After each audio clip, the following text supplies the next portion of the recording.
In 2011, the fourth and final installment of the Red Faction franchise, Red Faction Armageddon, was released. I didn't play it when it was released, and as a matter of fact I have never played a Red Faction game, but this game was so cheap that I had to check it out. This means that I can at least determine if this final game in the franchise is a welcome addition for newcomers. Hang on, it's gonna get rough!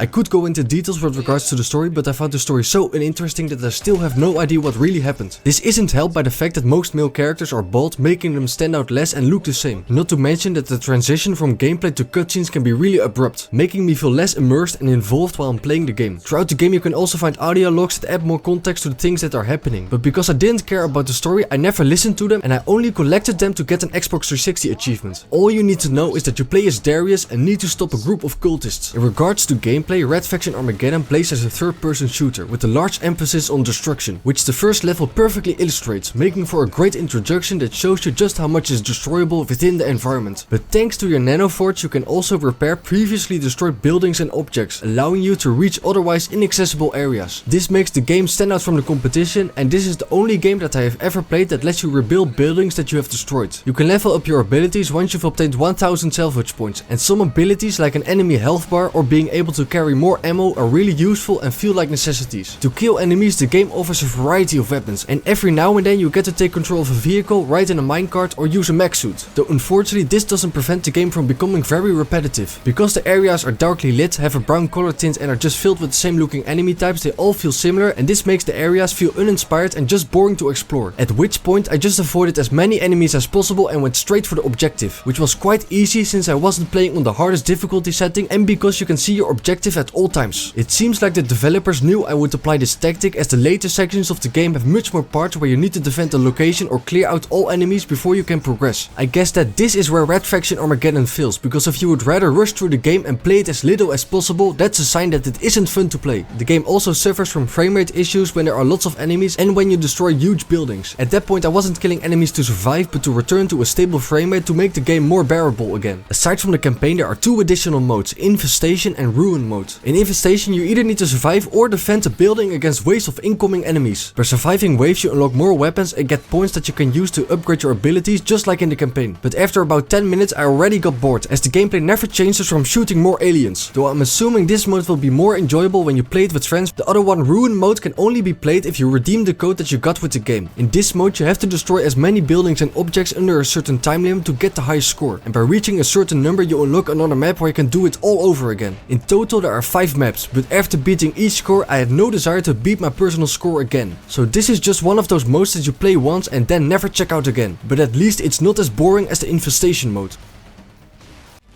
This is gonna be one fucked up ride.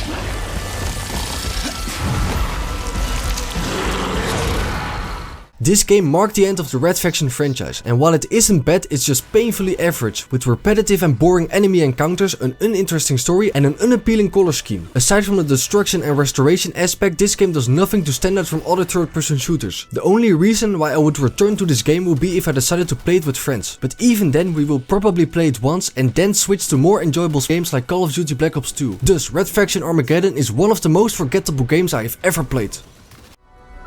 Warning. An immense burst of radiation is about to penetrate the atmosphere. Easy there, genius. That's the sun.